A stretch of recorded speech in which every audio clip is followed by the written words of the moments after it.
Bom dia, boa tarde ou boa noite, ouvintes da Palavras em Sala de Aula. Eu, Felipe Seracop, integrante da Palavras Projetos Editoriais, vou apresentar o programa de hoje ao lado de Cândido Grangeiro e de Leandro Bernardo. Olá, Cândido, tudo bem? Oi, Felipe. Oi, pessoal. Tudo tranquilo? Certo, e com você, Leandro? Opa, tudo certo. E aí, Felipe, Cândido, tudo bem? Bom, hoje temos aqui a presença especial da Eliane Pereira. Ela é mestre em Ciências Humanas pela USP, graduada em Comunicação Social pela UNB e possui longa experiência com comunicação pública. Além disso, Eliane é autora da obra Palavras de Ciências Humanas e Sociais aplicadas em diálogo com a matemática. Bom, Eliane, seja bem-vinda aqui ao nosso podcast. Olá, Felipe. Olá, Leandro. Olá, Cândido. Olá a todos os ouvintes aí do Palavras em Sala de Aula. Prazer estar aqui. Bom, Eliane, aqui para a gente começar a nossa conversa, se puder, você dá uma breve apresentação para a gente, o que significa a comunicação pública, o que ela é, e qual a diferença da comunicação pública para uma comunicação privada também, por favor. Pois é, Felipe. Parece até uma contradição, né? Porque toda comunicação é pública, né? Você precisa de pelo menos duas pessoas, já não é privadinho, né? Não tem? Mas a comunicação pública, ela se diferencia pela... Mas como realmente está se falando de propriedade, né? Assim, é uma comunicação que é administrada pelo campo público, né, nos três pilares ali que a gente pode ter dentro da sociedade, né, que é a população, né, a sociedade, o Estado e o setor privado. A comunicação pública, ela estaria ali ancorada nessa aqui que é a sociedade, né? Ela não é dependente, nem não deveria sofrer interferências políticas diretas do Estado, do governo, né, dos governos estabelecidos, e nem do setor privado, né, da comunicação comercial. Então, ela teria que se sustentar para garantir os interesses um dos pilares, geralmente o pilar mais frágil, mais esquecido dentro da estrutura da sociedade, que é o pilar que não tem nem o poder político e nem o poder econômico. Então, assim, a comunicação pública ela está focada nisso, né? Não é nem governo e nem empresa. Legal, Eliane, eu acho que é um bom ponto para começar. E aí, quando a gente pensa em comunicação pública, normalmente a gente acaba pensando muito na questão da radiodifusão, que é transmissão de ondas e tudo mais. Então, entra tanto o rádio quanto a televisão, correto? E aí, a comunicação pública, de certo modo, ela está bastante ancorada, né, nesses meios, e que são meios de concessão. Então, tem empresas privadas que também estão realizando radiodifusão, e aí eu queria saber mais ou menos como que entra a comunicação pública nessa questão de radiodifusão. Acho que é um bom caminho para a gente seguir uma conversa. E além claro, da comunicação impressa e da internet, então tem essa possibilidade, mas eu acho que a radiodifusão é um bom caminho, até por serem meios de comunicação de massa. Então, eles ainda têm uma grande capilaridade dentro da sociedade e uma grande importância, por mais que tenha a internet agora, mas queria saber um pouquinho sobre o que você acha disso. Essa questão da comunicação pública fica muito claro justamente quando se fala em radiodifusão, viu, Leandro? Porque, assim, eu faço um paralelo, que na verdade não é meu, né, você vê, assim, estudos, a gente está falando, ao falar de radiodifusão, a gente está falando de ondas que estão por aí e que, de repente, a gente precisa de mais ou menos tecnologia para acessar essas ondas, mas que é uma estrutura natural. Melhor comparação, o Sol. O Sol, os raios solares, são ondas que chegam até nós. Então, quando você pensa na radiodifusão, são as ondas que estão chegando até nós, que estão aqui no nosso espaço, mas que a gente precisa de um pouquinho mais de tecnologia para acessar. E o que acontece? Se a gente fosse fazer o parâmetro do que acontece no Brasil com a radiodifusão com o Sol, seria como se o seguinte: 6 famílias, 7 famílias, enfim, um grupo muito pequenininho, pudesse definir quem pode tomar sol, quando pode tomar sol e enfim, por quanto tempo pode tomar sol, né? Você tem um acesso muito limitado de uma estrutura que está aí, que deveria ser usada por todo mundo. Então, a discussão de comunicação pública fica muito clara na radiodifusão por conta disso. Você define, o Estado que tem a concessão, né, que é quem pode regular a distribuição de como essas ondas vão ser acessíveis, quem pode usar a onda para falar e quem vai sentar vai ficar só na recepção ouvindo o que está sendo dito. E isso desculpa, o Estado pode conceder, tem o papel de regular essas concessões de quem usa, e poderia fazer isso garantindo uma maior diversidade. No Brasil, a tradição que se criou é como se fosse realmente de grandes latifúndios, da mesma forma que a gente tem o latifúndio da terra, no Brasil a gente tem grandes latifúndios da comunicação. É muito ruim para qualquer processo democrático essa estrutura que se estabelece aqui. E aí fica muito gritante como que é importante a gente discutir comunicação pública dentro dos critérios públicos para um bem público, para a construção de uma sociedade mais democrática e menos desigual, com um cenário que a gente tem em que só algumas vozes são vistas. Então, o que acontece na prática? Na hora que vai se discutir reforma administrativa, a gente parte do princípio de que a reforma administrativa tem que acontecer porque o Estado é muito grande, porque os gastos são muito altos, e você não para pensar, peraí, mas eu vou precisar de SUS quando tiver pandemia, eu preciso de médicos e enfermeiros, quem é que paga isso? Né? Ou eu preciso de professores em escolas, né, escolas públicas que vão garantir, e quem é que paga? Então você consegue, faz um uníssono em que só uma voz, e aí no Brasil é uma voz que é daqueles 3 pilares que eu tinha falado, né, a voz que predomina é a das empresas, né, é essa liberdade que se tem excessiva das empresas de colocarem opinião. E na radiodifusão fica muito claro isso, especialmente no Brasil. Será que deu para entender? Sim, só aproveitando, por curiosidade, eu queria saber mais ou menos o que essas empresas, como funciona essa concessão, se você conseguiria explicar também. O que as empresas dão em retorno por terem cedido essa frequência, esse espaço, essa faixa eletromagnética, o Estado cede para elas poderem transmitir o que bem entenderem. A concessão da radiodifusão, ela está estabelecida, ela está regulada, estabelecida pela Constituição Federal no artigo 5º, né, que trata da comunicação social. Essas concessões, elas estabelecem alguns princípios, né? Você tem que ter caráter educativo, promover a cultura brasileira, você tem que garantir a regionalidade do conteúdo que é produzido, você tem várias regras que são estabelecidas. A concessão, ela é como, se a gente fosse, dá para fazer um outro paralelo, né? O governo, por exemplo, tem as estradas, construiu as estradas. Aí ele fala, olha, eu não vou administrar, eu vou transferir essas estradas para que uma empresa X controle essas estradas, faça a manutenção, garanta a segurança dessas estradas.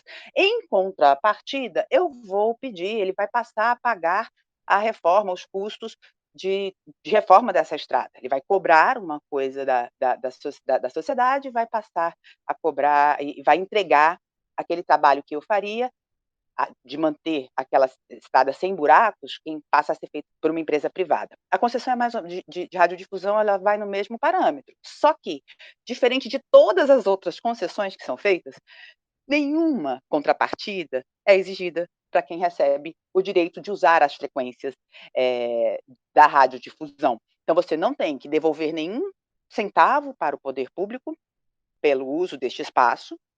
Você deveria cumprir um papel que é de garantir a diversidade, a comunicação, a promoção da cultura, a promoção de valores e a educação. Você tem aí uma programação que muitas vezes vai ao revés disso, vai contra isso, e ninguém é punido. Essa concessão, ela tem aí um prazo de a cada 15 anos ser revista, mas nunca aconteceu. Então, assim, dentro do processo de democratização que tem no Brasil, né, desde 88, com a Constituição Federal, o capítulo 5 da comunicação é um dos capítulos que menos sofreu reforma, é o capítulo que nunca foi regulamentado, e que menos foi democratizado. E, sinceramente, numa sociedade em que a gente não pode falar sobre os problemas que a gente não consegue melhorar esses problemas. Ou seja, se a gente não democratizar, se a gente não mexer neste capítulo da comunicação, se a gente não conseguir tornar isso mais público, mais democrático, a gente não vai conseguir resolver outros problemas do Brasil para que ele tenha mais democracia. Ele mania de historiador, né? A comunicação, a imprensa, de uma certa maneira, ela foi ganhando grande importância na sociedade, meio que ali com a época do Iluminismo e Revolução Francesa, com a defesa da liberdade, né? Então, a comunicação e a imprensa estão muito associadas a ideia de liberdade e, consequentemente, a ideia da democracia, né? Você poderia dizer para a gente qual que é a importância dessa comunicação? Cândido, eu acho a liberdade de imprensa, e mais do que a liberdade de imprensa, a liberdade de expressão, eu acho que é fundamental para a construção de sociedades mais igualitárias e mais democráticas, enfim, e para a construção de estruturas sociais melhores. A imprensa tem um papel fundamental, e a gente está agora vivendo a pandemia, tem um papel fundamental, que é de estar vigiando o que está acontecendo, é de cobrar o poder público, é de ser os olhos das pessoas e os ouvidos das pessoas, de quem não pode estar lá perto do hospital vendo se tem vaga, se não tem vaga, se chegou medicamento, se está faltando respirador ou se está faltando oxigênio. Então, é um papel fundamental, né? Você não consegue, mas quanto mais você tem essa vigilância,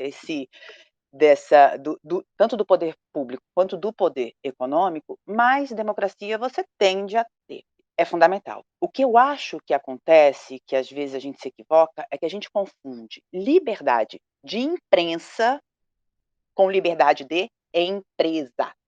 E aí é que eu acho que falta o papel que a gente precisa se estruturar melhor para separar essas duas coisas, né? Assim, uma coisa é a liberdade da empresa de querer defender só os pontos que lhe interessam, e aí eu estou falando de empresa, não dá para esquecer que Rede Globo é empresa, que Rede TV é empresa, que Bandeirantes, Record, enfim, todas essas são empresas. Folha de São Paulo, Estado de São Paulo, Abril, são empresas e que, como empresas, têm interesses, têm um ponto de vista que é legítimo, que deve existir, mas que não pode ser único. Então, eu acho que o que a gente precisa aprender muito rapidamente no Brasil é isso: liberdade de imprensa é fundamental e ela é bastante diferente da liberdade de empresa. Eliane, um exemplo, para mim, pelo menos, de comunicação pública é a BBC lá de Londres, né, da Inglaterra, né? Qual que é, né, se você pudesse, a partir desse exemplo, para a gente explicar o que é uma comunicação pública, quer dizer, qual é o tipo de programação, como se sustenta, qual é o objetivo, e etc., né? Quer dizer, um pouco comparar, né? Você citou aqui vários órgãos de imprensa aqui que são da iniciativa privada, e só para a gente ter um pouquinho desse parâmetro, construir esse parâmetro entre aquilo que é a comunicação pública e essa questão da comunicação privada. Então, Cândido, a BBC realmente, de fato, é o modelo que é mais conhecido de comunicação pública. Ela surgiu no pós-guerra e tinha uma necessidade, ele surgiu pelas rádios e a sociedade percebeu uma necessidade de que precisava de uma comunicação para se estruturar, que isso era importante e passou a pagar para que o sistema de rádio, o broadcast, funcionasse, né? Prestasse um serviço. Então, na BBC, você tem uma taxa que é paga pela sociedade para que aquela estrutura de comunicação se mantenha. Então, é uma política de Estado, mas que é controlada pela sociedade, tanto que arca com os custos dessa empresa, como também controla via um conselho curador, um conselho de gestores que é formado por integrantes da própria sociedade. Então, tem todas as dificuldades, não existe autonomias, a autonomia não é perfeita, ninguém é totalmente independente, a BBC vai ter um ponto de vista na hora de olhar a Palestina, vai ter um ponto de vista ao olhar a Guerra teve um ponto de vista quando olhou a Guerra das Malvinas, mas você tem uma estrutura que mantém ali um controle da comunicação mais próximo do que a sociedade britânica acha importante. Não é o único exemplo, muito pelo contrário. Todas as democracias mais bem estabelecidas, elas têm modelos de comunicação pública. E vamos falar do máximo do neoliberalismo? Os Estados Unidos tem o sistema PBS, né? Nos estados, as unidades federadas dos Estados Unidos têm um sistema PBS que até é muito mais parecido com o que a gente teria aqui no Brasil de comunicação pública, que são as TVs educativas, a TV Cultura aqui em São Paulo, onde os estados se organizam e formam uma grande rede, né? Poderiam ter a sua programação pública e formar uma grande rede. Lá nos Estados Unidos você tem a PBS, no Japão você tem a NHK, no Canadá você tem a CBC, enfim, você tem todos os países, a Irlanda, enfim, os países têm uma estrutura de comunicação pública, né? A Argentina tem aí tem projetos de comunicação pública bastante estruturados também, enfim, você tem, não é uma exceção, né? E aqui no Brasil, o primeiro projeto que tentou fazer isso foi o da EBC, né, de criar uma grande rede que pudesse estruturar a comunicação pública, a radiodifusão pública no Brasil. Esse projeto já é previsto dentro daquele capítulo que eu tinha falado da Constituição, né, dentro do capítulo da comunicação, que prevê a complementaridade dos sistemas. Você tem comunicação pública, comunicação do Estado, né, e a comunicação comercial. E esse da comunicação pública nunca tinha sido regulamentado. Então, a criação da EBC foi uma tentativa de regulamentar esse capítulo. Como que ela se sustenta? Segundo a lei que foi aprovada lá em 2007. Ela tem o financiamento via o Fistel, né? Foi criado. O Fistel é um grande fundo pago pelas empresas de telefonia para garantir a estabilidade do sistema. E aí pegou um pedacinho desse fundo, que é um fundo bastante poderoso, para criar a contribuição para o fomento da radiodifusão pública. E aí 4%, se eu não me engano, desse fundo foi destinado para a comunicação pública, que não é simplesmente a EBC, mas também as rádios comunitárias, as comunicações nos estados, as TVs educativas. Esse é um tripé, é o financiamento. O outro tripé era o garantir o controle social, né, que é um conselho curador formado por representantes da sociedade, das academias, do governo, para gerenciar o conteúdo que era produzido, né, para fazer a curadoria do conteúdo produzido por essa empresa. E o terceiro pilar era uma autonomia gerencial. Então, o presidente da empresa, nomeado pelo presidente da República, não poderia ser demitido mais por esse presidente da República, justamente para que ele tivesse autonomia política. Ele só poderia ser demitido pelo próprio conselho curador, que faz a gestão de conteúdo, por votos de desconfiança. Então, a EBC foi criada dentro desse formato para tentar consolidar pela primeira vez um projeto de comunicação pública no país. E o que acontece em 2016, no impeachment de Dilma Rousseff? A primeira estrutura que foi mexida antes de Petrobras, antes de reforma da Previdência, antes de qualquer coisa, foi justamente essa estrutura da comunicação pública.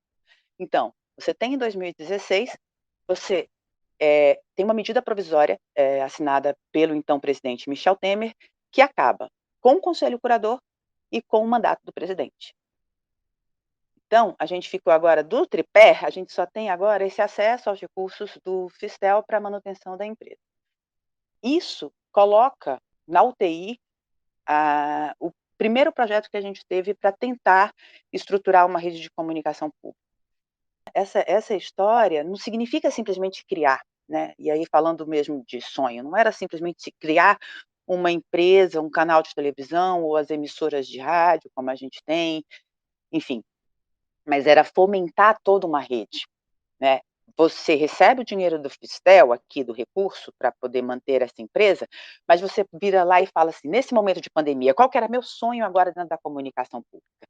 É virar com o pessoal, com os meninos lá da Voz da Comunidade, no Rio de Janeiro, que está fazendo um super trabalho de promoção de comportamentos seguros dentro da pandemia, seria pegar partezinho desse recurso aqui, dessa estrutura de comunicação pública e apoiar aquele projeto e falar, opa, isso aqui, ó, eu posso colocar na nossa programação nacional. Então vamos levar isso aqui para a rede, porque essa experiência aqui é muito boa. Então, assim, o meu sonho, e eu acho que o sonho de muitas pessoas que brigaram para esse projeto de comunicação pública, era esse projeto que está voltado para a sociedade e que ajuda não só a divulgar, mas ajuda a fomentar estratégias de comunicação, projetos de comunicação que vêm dos lugares mais diversos, né? E acho que a gente perde muito isso, não acaba o sonho, mas assim, a gente vai dar trabalho para reconstruir, porque a gente estava começando, né? São anos e anos de luta para fazer entender o que é isso, e de repente a gente recua nessa estrutura toda e vai ter que reconstruir. Aí, se a gente quiser, faz parte dessa disputa. Eliane, eu fiquei pensando aqui no que você apontou. que você falou da comunicação pública e da comunicação estatal e da comunicação privada. E aí eu acho que uma grande, uma grande confusão que algumas vezes as pessoas sentem é tentar diferenciar o que seria essa comunicação estatal, essa comunicação de governo e a comunicação pública, porque a pessoa pensa, tá, a gente está conversando de comunicação pública, é o que? Ah, Voz do Brasil, horário político. É, então, claro que agora, com o exemplo da EBC, acho que ficou mais claro também para quem está ouvindo o que é exatamente essa comunicação pública. Mas existe uma diferença muito grande da comunicação pública e da comunicação do governo, né? É, então, são duas coisas diferentes que têm objetivos diferentes. E aí eu queria emendar a pergunta para pensar quais são os potenciais riscos dois tipos de comunicação se misturarem, porque Não é risco, é efetivo. Na verdade, na prática, o que acontece no Brasil é que as coisas se misturam. Tanto se misturam que foi isso que aconteceu dentro da EBC. Vira e fala: "Não precisa de consultor colaborador, porque isso aqui não é para a sociedade. A gente tem que fazer a comunicação de governo".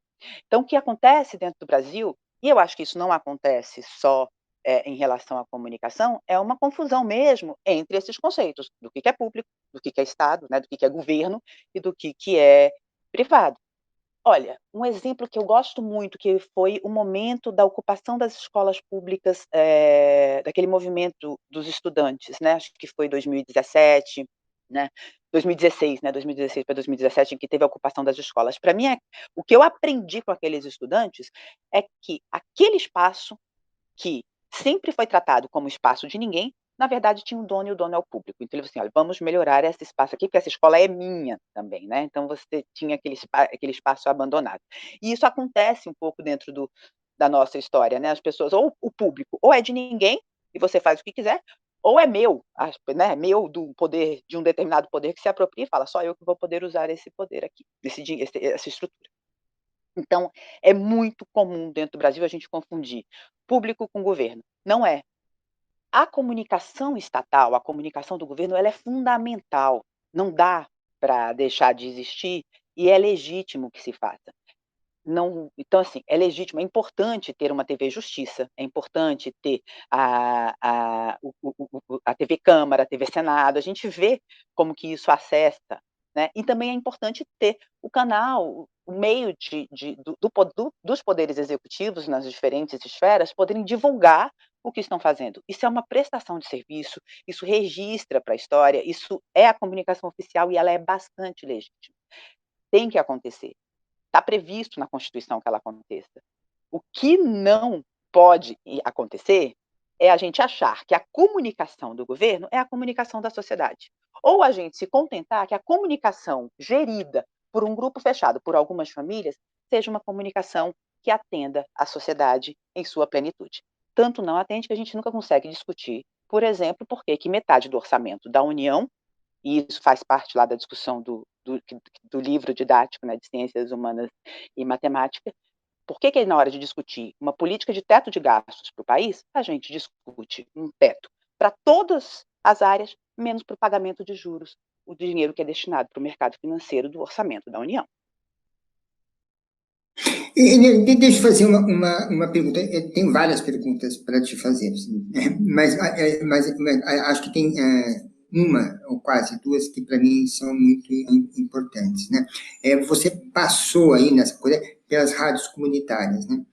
E para mim tem duas coisas. Então, essa questão das rádios comunitárias, quer dizer, essa coisa das vozes, né, que você coloca ali junto a grupos determinados da população, que eu acho isso fantástico, etc. Eu gostaria que você falasse um pouco disso. E gostaria que você falasse um pouco dessa coisa da produção da notícia. Como que se produz uma notícia? Cândido, produção de notícia parece simples, mas não é. Custa caro, custa tempo, exige esforço, né? Manter uma pessoa na porta de um hospital contando o que está acontecendo, isso exige um esforço, isso não é barato, isso assim, você tem, para isso, o trabalho de reportagem é um trabalho que é um trabalho de uma cadeia, né, assim, que envolve a discussão de pauta dentro da redação, a seleção, né, a escolha dessa pauta, a operacionalização, que é ir até o local, né? Você precisa de transporte, você precisa de tempo, você precisa de alimentação, depois você precisa voltar e escrever, e depois você vai editar o que você separa, o que você não separa, então assim, a produção de notícia não parece simples, mas não é um processo muito, ele precisa de apoio para que aconteça, né? E aí eu acho que o papel da comunicação pública, dessa estrutura que estava sendo pensada, pode ser fundamental para reforçar a produção de notícia mais diversificada, né? Então, quando eu falei lá, citei o pessoal do Voz da Comunidade, lá no Rio de Janeiro, lá no Complexo do Alemão, você tem ali dentro do processo de criação, projeto de fomento, uma das partes mais estratégicas era justamente a questão do fomento à produção independente. Então, você poderia estimular ali, firmar parcerias com projetos de produtoras independentes, sejam empresas ou coletivos independentes das comunidades, para fomentar essa produção. Seja a produção de notícia, produção de conteúdo, enfim, seja do desenho animado ao jornalismo, né? Porque é um pouco esse papel. Você tem a comunicação aí, se coloca em vários formatos. Então, você tem uma estrutura que poderia fomentar isso, né? Que estava começando a fomentar isso. Então, você tem vários, dentro da EBC mesmo, assim, a parte que mais desenvolvida é a parte justamente de desenho animado. O Show de Luna, por exemplo, que é um desenho animado que faz sucesso hoje nos cabos, nos canais por assinatura, foi todo concebido e pensado a partir de um projeto de financiamento dentro da comunicação pública, dentro da seleção de editais da comunicação pública. Então, você teria aí como fomentar, e é fundamental isso, né? Como fomentar tanto a produção de notícia, que é essa que a gente fala, mas que você perguntou, Cândido, mas outros formatos, outras estruturas de comunicação. Então, para além de ter simplesmente um jornalismo produzido pela própria casa ou pela própria emissora, né, você tem o papel essencial de fomentar essa comunicação produzida mais próxima à comunidade. E aí eu fiquei pensando no que você disse dessa questão da produção da notícia. Eu acho que o ponto essencial que difere essa também questão da comunicação pública, da comunicação privada, é claro que tem outras coisas, principalmente a questão da edição, do encaminhamento que se dá, mas também em relação à pauta, né? Que querendo ou não, principalmente pensando em radiodifusão, que essas 6, 7 famílias acabam tendo um, um poder, assim, de escolher o que vai ser dito ou não, né? Que é muito, muito forte, assim. Então, a questão da pauta, ela também tem uma importância muito grande, porque é o que define o que vai aparecer ou não no jornal, né? Tem um Mas, exemplo muito importante, muito claro, não sei se vocês viram o que aconteceu na cobertura dos atos neste sábado, dos atos sim, pedindo o impeachment de Bolsonaro. A gente tem os dois grandes jornais brasileiros, o Globo e o Estado, uhum, simplesmente ignorando, né? Não fizeram uma passant. E o próprio Jornal Nacional, na Rede Globo, que também vai, e no sábado, faz uma nota, um registro burocrático do que tinha acontecido. Enfim, sim.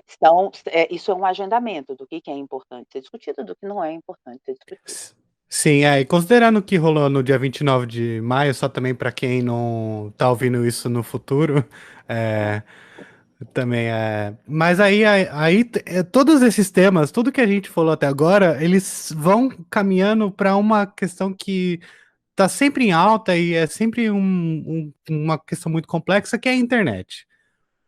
Então, não tenho como falar também sobre o que rolou nesse sábado, dia 29, ou falar sobre a questão da agenda, do gatekeeping, sem falar de internet e das possibilidades que a internet dá de trazer novas vozes e trazer novas opiniões e trazer novos encaminhamentos. Então, queria saber mais ou menos como que você vê a comunicação pública e o potencial da internet nessa comunicação pública. A internet ela teve essa mágica, né, de poder desdobrar, de criar, de facilitar muito o acesso a esses recursos que como a gente está fazendo aqui no podcast, a gente multiplica a capacidade de produção de conteúdos e de vozes também. Então isso parece, de fato foi muito mágico. Mas é interessante a gente perceber como que, mesmo esse espaço que parecia amplo, democrático e acessível, hoje ele está cada vez mais controlado por ferramentas sobre as quais a gente não tem controle.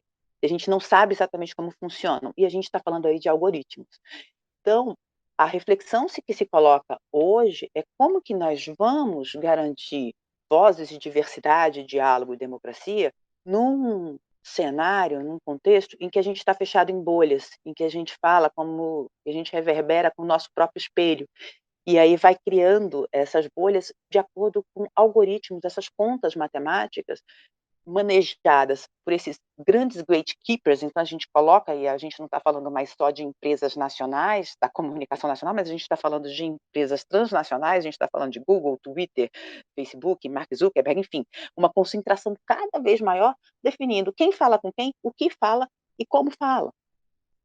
Então, o que se impõe nesse momento em relação à democratização, essa discussão sobre a democratização da comunicação é bastante sério. A gente tem uma sociedade toda mediada pela comunicação, pela informação, mas em que a própria sociedade não tem controle exatamente sobre quais são essas ferramentas do conteúdo que está sendo visto e está sendo divulgado. E isso tem impacto na democracia. Tanto tem impacto que a gente vê aí o que movimentos de extrema direita surgindo no mundo inteiro, né, bombados pelo manejo desses algoritmos e dessas tecnologias que estão aí à disposição da internet. Isso resultou em Bolsonaro no Brasil, isso resultou em Trump nos Estados Unidos, isso resultou no Brexit na Inglaterra, isso tem resultado, tem trazido impacto sério para os processos democráticos no mundo inteiro. Então, é uma reflexão importante. O que a gente vai fazer com toda essa estrutura de comunicação que está aí? Sim, acho que tem uma reflexão também paralela a essa questão do monopólio algorítmico, que de certo modo tem essas empresas, e também que, de certo modo, essa ideia de democratização também da comunicação nos meios digitais acaba ficando um pouco escassa, porque, querendo ou não, os mesmos meios que têm o monopólio, esse gatekeeping, tanto na radiodifusão quanto na mídia impressa de massa, ainda tem um controle, de certo modo, desse discurso nas redes sociais e na internet. Então, os mesmos conglomerados que essas 6, 7 famílias ainda estão dominando essa informação na internet. É claro que tem muita mídia alternativa, muita mídia independente, mas que acaba, de certo modo, também não tendo o financiamento e a capilaridade, né, que esses veículos acabam tendo, né? Dentro desse sistema de latifúndio, tem lastro aí para poder dominar também essas novas tecnologias e aprender a manejar com elas muito mais rápido do que a gente que sequer aprendeu a lidar com comunicação lá na radiodifusão ainda está patinando lá atrás, a gente imagina, vai chegar e tem já todo esse terreno muito mapeado depois para poder disputar. Esses são os desafios que a gente tem aí no campo da comunicação e da radiodifusão. E pensando um pouco ainda nessa questão da comunicação nacional, que você disse que certamente o Brasil um país de tamanho continental, né? Então, assim, para muitas empresas, por exemplo, não têm o interesse em ter o alcance em umas regiões mais periféricas do Brasil, assim, talvez mais próximos de divisas, enfim, questões mais com maior distanciamento mesmo das regiões centrais. E o que falta assim para o Brasil conseguir ter um alcance melhor e também melhorar essa comunicação nacional a ponto de que mais pessoas tenham acesso às informações? Tipo, o que falta melhorar para isso poder avançar mais? A gente tem verdadeiros desertos informacionais, né, do Brasil, né? E assim você pega e daí assim é super estratégico essa questão da comunicação pública e é interessante notar como os militares sacaram que era estratégico. A estrutura toda da Rede Globo, ela é o resultado de um projeto estratégico dali das ditaduras militares, né, você precisava de uma comunicação, eles entendiam que precisava de uma comunicação nacional para uniformizar e fomentaram e estimularam. Houve muito investimento público para que a emissora ganhasse, a capilaridade que tem. Mas era claro que aqueles locais mais distantes, mas menos acessíveis, e aí a Amazônia é o exemplo mais claro disso, não atenderiam os interesses econômicos dessa empresa. Então, ele vai criar a Rádio Nacional, a Radiobras, o sistema da Radiobras, que faz uma cobertura desse deserto informacional. Essa estrutura, ela continua existindo. A Rádio Nacional, ela continua existindo. Então, hoje, quem leva a informação, eu tive, por exemplo, visitando os Calungas, que é um quilombo em Cavalcante, Goiás, em que a única emissora de rádio que estava disponível para eles, e olha, não estou falando de Amazônia, estamos falando de Goiás, ali, né, no centro-oeste brasileiro, era a Rádio Nacional. Então, tem um papel muito importante. Aquelas pessoas só vão, algumas pessoas no país só ficam sabendo se tem eleição, previsão de tempo, quem ganhou e quem perdeu, se quem morreu ou quem sabe, por essas emissoras. A gente precisa, olha, para você sacar o auxílio emergencial, você precisa baixar um aplicativo. Ah, mas eu não tenho celular, não. Então você tem que correr até a sua agência mais próxima, certo? Onde é que vai ter agência? Então, assim, esses desertos comunicacionais são muito prejudiciais. E como eles não têm interesse financeiro, porque não tem, interesse financeiro depende de anúncio publicitário, e o anúncio publicitário precisa de consumidor que esteja pronto e apto para comprar, então você vai ter o interesse nas cidades, né, nas regiões onde você tem grandes concentrações urbanas, onde você tem um mercado consumidor a um custo menor para o anunciante, do que locais mais distantes, com menores populações, com populações menores, e de fato com custo, né, essa troca aí de gasto de investimento publicitário e retorno de mercado consumidor muito mais caro.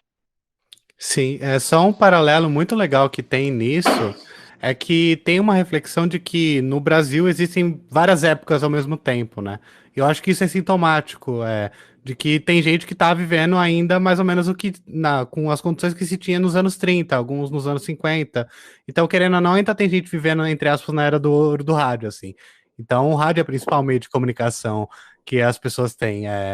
Para entrar em contato. Então, tipo, não tem televisão, não tem internet, é só o rádio. O rádio é o meio de comunicação primordial, como já foi em certo período, sei lá, no começo do século XX, por exemplo. Na sua fala, tem uma coisa que vai ficando aqui para mim, que, assim, que a comunicação ela tem uma importância, primeiro pela informação, né? É onde o cidadão se informa de muitas coisas das quais ele precisa para levar a tocar no cotidiano dele, né? Tem também uma questão do debate da coisa pública, né? Que, na verdade, para onde é que se vai esse Estado, qual o perfil dele, enfim, né? Ele tem uma importância muito grande. Agora, tem um lado que eu acho interessante, tentar sintetizar assim, em diversão e arte, né? Como é que fica, né, essa questão da diversão e da arte, né, nessa coisa mesmo de buscar entretenimento? Tenho um pouco a impressão que muito desses meios de comunicação, eles são movimentados por essa coisa, né, pelos blockbusters, pelas grandes coisas, etc. Né? Enfim, não sei se consegui ser claro, mas um pouco, tocando aqui um pouco de enfoque, pensando um pouco também aqui no consumidor de notícia e no consumidor de informação. De entretenimento, né? Porque a comunicação pública não precisa ser chata, né? Isso. Isso é super interessante, né, Cândido? O Brasil tem aí um fundo de fomento, fundo da Ancine, né? O Fundo de Fomento à Produção Cinematográfica. Então, o Brasil tem uma produção vastíssima de cinema. Sabe onde é que você vai ver isso? Em lugar nenhum. A maior parte do que é produzido no Brasil de audiovisual não tem espaço para exibição, né? Tem desenhos animados, você tem filmes de ficção científica, você tem documentários, você tem vários projetos que poderiam estar, que não vão ocupar salas de cinema, que não vão ocupar o espaço comercial. Então, é estratégico, inclusive para isso, né? Para a gente ter diversão diversificada, né? Você poderia estar ali, você tem ali no Ministério da Cultura, você tem projetos de fomento à produção audiovisual no Brasil bastante importantes, você teve para animação, para documentário, para filmes de ficção, e grande parte do que foi produzido nunca foi exibido. Então, tem jeito, viu, de fazer diversão e ter entretenimento, garantindo muitos mais ritmos e cores do que a gente consegue ver, sabe, hoje. Então, tem espaço para entretenimento. Dava para fazer, aqui no meu sonho, uma grande Netflix pública, sabe? Para você pegar todo o streaming do que foi produzido. Talvez os cineastas fiquem bravos aí quando falar de direito de autoral, né? Quando a gente fala do direito autoral. Mas dava para fazer com tudo que a gente tem produzido, sabe? Sem... era o que a gente, para mim, era o que a gente devia estar fazendo agora, sabe? Criando esse grande Publiflix. Eu, pensando aqui na pergunta do próprio Cândido, me veio uma reflexão também dessa questão do entretenimento, sobre, enfim, o clássico jargão também do interesse público e do interesse do público, que tem uma diferença considerável e que eu acho que a comunicação pública, ela também entra muito na questão do interesse público e não, tipo, daí que é mais ou menos o que as pessoas precisam ver e o que as pessoas querem ver, né? É, queria que, se você puder também falar um pouquinho sobre isso, só para também ajudar a explicar mais ou menos como que funciona essa diferença. Eu discuti um pouco isso no meu trabalho de mestrado, né? Que foi a discussão sobre os programas religiosos. Foi uma discussão bastante aquecida aqui, nesse campo aqui da comunicação pública, se deveria ter programa religioso ou não nas emissoras públicas, né? Eu até virei, eu confesso que eu virava e falava assim, não tem que ter, porque o Estado é laico. Só que, revendo, inclusive, a participação da sociedade, né, nos canais que a gente tinha de participação, que hoje estão bastante embotados, que é o próprio Conselho Curador, nas audiências públicas e, principalmente, na ouvidoria, que era o serviço lá que tinha para a pessoa ligar e falar, olha, eu quero ver, eu não estou gostando desse programa que eu estou vendo aqui, não. Teve uma demanda muito grande das pessoas e bastante verdadeira das pessoas pedindo essa programação. Então, querer ver o programa religioso faz parte, e acho que faz parte da cultura, faz parte e fazendo parte da cultura deve estar também dentro da programação das emissoras públicas. E isso é tão interessante, essa discussão do que você quer ver, do que você e do papel do interesse público e do interesse do público, que nessa questão da religiosidade, por exemplo, poderia garantir uma diversidade que a gente não vê. A gente tem um problema muito sério dentro dessa discussão da religiosidade, do que tem espaço ou não dentro do Brasil, nas concessões privadas de comunicação, né? Você tem um controle muito grande de alguns grupos, que eu digo que se apropriam da religião alheia para conseguir poder político, né? Então tem aí toda a Record, tem o espaço da Rede TV, da Bandeirantes sendo vendido, que é ilegal, que não está previsto, isso é inconstitucional, sendo vendido para produção, para veiculação de conteúdos religiosos, que acaba criando uma super representação de determinados segmentos, né, dentro do país. Isso está errado, isso não pode acontecer. E até nisso, a comunicação pública poderia ser um espaço de diversidade, né? Então, você tem Canção Nova, com toda uma linha do catolicismo, né? Mas dentro do próprio catolicismo você não tem espaço para outras linhas, como, por exemplo, a missa do morador de rua do Padre Júlio Lancelotti, aqui em São Paulo, né? Você não tem espaço para outro formato de religiosidade, dentro dos hegemônicos mesmo, que discutam, por exemplo, o machismo dentro das religiões evangélicas, né? Então, você tem pastoras que estão discutindo isso e que são silenciadas e que não estão nesse espaço. Então, só para voltar lá, o interesse do público e o interesse público. Parte do interesse do público, ele é construído também, né? E parte é bastante natural. O público tem interesse lá, tem uma religiosidade dele e tem direito de ver essa religiosidade sendo expressa dentro da comunicação. Então, é uma disputa, é um espaço de construção, faz parte da discussão da diversidade e acho que precisa estar sendo discutido. Seja em todos, viu, gente? Eu acho que isso vale não só para a comunicação pública, isso vale para todas as concessões. Não dá para a gente achar que, quando se fala de evangélico, estamos falando apenas da Igreja Universal do Reino de Deus, né? E não dá para pensar, assim, a coisa é muito mais ampla, vai fazer muito bem para a gente quando a gente perceber toda essa dimensão e que, de repente, dá para a gente conviver todos juntos, sabe? Eliane, você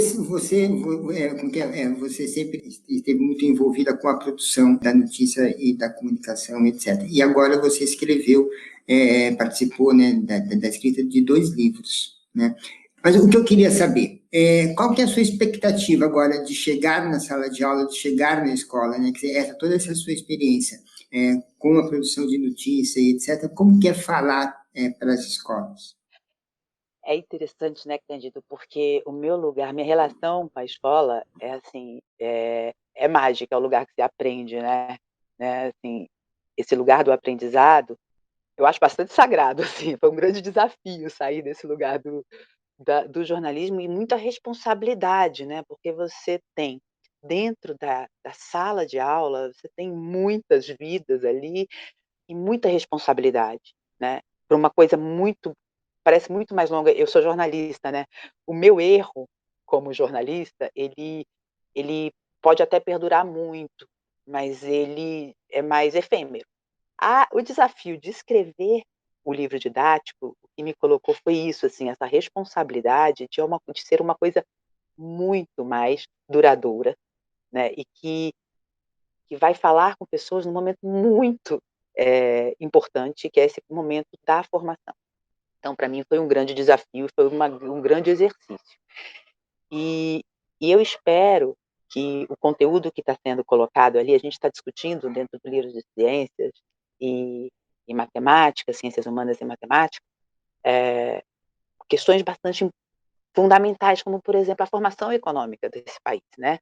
E eu espero que possa contribuir para uma reflexão, né, sobre, as estruturas que se colocam aqui dentro do nosso país, usando essa ferramenta incrível que é a matemática, que ajuda a gente a pegar esses conceitos teóricos, as discussões mais filosóficas que são feitas na área de ciências humanas e dar concretude por esses números, né, falo que matemática é abstrata, eu fico assim: "Nossa, mas é tão", ela dá ali ela mensura, né, então ela parece que torna as coisas mais concretas, a gente vê as proporções, como acontecem as divisões, enfim, então ela dá bastante, me dá concretude, e eu espero que possa ser usada para a gente refletir, né, ajudar a refletir sobre as bases em que a gente se organiza enquanto sociedade, né. Dentro desse espaço, que é muito rico,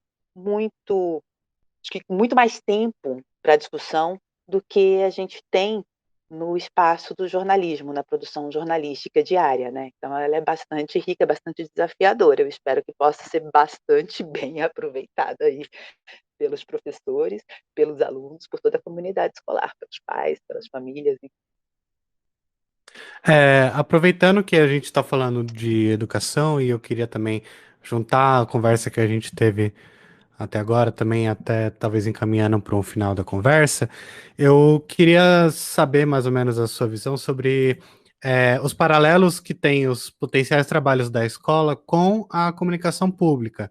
Então, por exemplo, uma rádio de escola que os alunos produzem, ou um vídeo, ou um podcast também. Então, como que é a correlação dessa desse trabalho que os estudantes podem produzir dentro da escola, que a escola pode ter um potencial de concretizar, e a comunicação pública. A gente já falou de rádio comunitária também, que tem essa correlação, acho que são coisas que têm uns paralelos muito interessantes, e aí eu também queria adicionar essa pergunta, a questão de ensinar os jovens a lerem notícia, a entenderem notícia, que eu também acho que é um ponto que é bem essencial nesse debate. Então, é, a comunicação pública acaba entrando nesses dois caminhos, né? É, assim, na verdade, na escola você aprende, né, a fazer comunicação, você acho que é essa literacia, né, da comunicação, ela é fundamental no mundo que é tudo mediado pela comunicação. Aprender a ler o que vem pelas mídias é básico para a gente ter cidadania. Então, assim, a rádio, a produção da rádio, de uma rádio dentro da escola, a produção do jornal, do Grêmio, do jornal de sala de aula, transformar,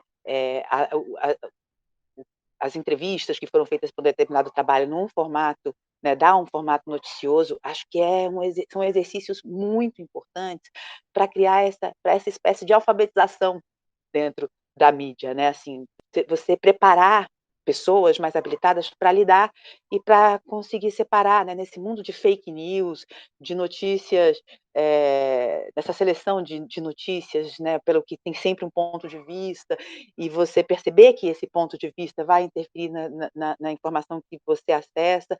Eu acho que esse exercício dentro das escolas, esse aprendizado, né, dessa leitura, essa alfabetização mediática, ela é fundamental para a formação do cidadão dentro da nossa sociedade, né. Então, acho que tem que ser fomentado, né, fazer o jornal e lidar com os pontos de vista e com as críticas e com as polêmicas que podem surgir no jornal do Grêmio, porque a direção foi criticada, porque o professor X foi... Assim, é fundamental, né, para a gente aprender a lidar, para a gente formar cidadãos preparados para lidar com esse mundo, né? Então, eu espero que seja muito usado. Queria até aproveitar aqui para puxar a sardinha pro meu curso, né, que tem um projeto de extensão que se chama Educom.rádio. Não sei se já ouviu falar, mas que é justamente isso, né? O propósito é combater a violência e também ter esse ensino midiático, né? Ensino da comunicação, em que a ideia justamente é fazer com que as escolas, os alunos mesmo, produzam o próprio rádio deles. Então, não tem os números aqui, mas tinha os dados que mostravam que toda a comunidade assim começava a se envolver mais, a violência diminuía. Então, traz vários benefícios, né, para quem está envolvido nisso. E, enfim, eu acho assim que a gente teria ainda muito mais para conversar.